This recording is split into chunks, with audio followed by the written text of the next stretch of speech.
Ինչպես իրականացնել ադրենալինի ներարկումը եւ մարմնի որ հատվածում։ Ադրենալինը իրականացնում ենք հատուկ ներարկիչների միջոցով աուտոինժեկտորների, որոնք կոչվում են էպիպեն կամ անապեն։ Աուտոինժեկտորը իրենից ներկայացնում է գրչանման մի տարաև, որը իր մեջ պարունակում է համապատասխան ադրենալինի դոզավորում։ Ներարկումը իրականացնելու համար ներարկիչը պահում ենք ներարկման վայրից մոտ 10 սմ հեռավորության վրա եւ հարվածանման շարժման միջոցով իրականացնում ենք ներարկումը անմիջապես հագուստի վրայից։ Ներարկելուց հետո ներարկիչը չենք հանում անմիջապես, այլ հաշվում ենք մինչև 10 եւ 10 վայրկյան հետո նոր այն հեռացնում ենք։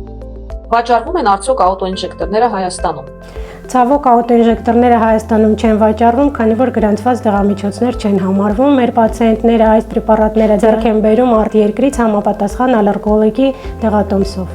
Եթե տուժածի մոտ չկա աուտոինժեկտոր, բայց կա ադրենալին ամպուլայով, ինչպես իրականացնել ներարկումը։ Տվյալ դեպքում ներարկման մեխանիզմը նույնն է, ուղղակի ամպուլայի պարունակությունը հավաքվում է սովորական ներարկիչի մեջ եւ նույն մեխանիզմում, նույն վայրում իրականացվում է ներարկումը։ Ադրենալինի դոզը նախապես տվյալ պացիենտի համար որոշված է լինում ալերգոլոգի կողմից։ Եթե դեպքը տեղի է ունեցել առաջին անգամ եւ տուժածի մոտ չկա ոչ մի տեսակի դեղամիջոց, ինչ անել տվյալ դեպքում։ Տվյալ դեպքում առաջինը, որ պետք է անեք, զանգահարում եք շտապօգնություն, այնուհետև տուժածին պառկացնում եք հատակին, արձակում եք սեղմող հագուստը, ծածկում եք ինչ-որ տաք բանով, որպեսզի խուսափեք դողից եւ սարսուռից։ Եթե կա փսխում, ապա տուժածին թեքում ենք կողքի, որպեսզի չխեղդվի փսխման զանգվածից եւ այս դիրքում սպասում ենք շտապօգնության մոտենալուն։ Եթե տուժածը կորցնում է իր գիտակցությունը, պատասխանում կամ չի արձագանքում ձեր ոչ մի հարցերին, չի շնչում, չի շարժվում, տվյալ դեպքում պետք է իրականացնել սիրտոքային վերակենդանացման միջոցառումները, բերան շնչառություն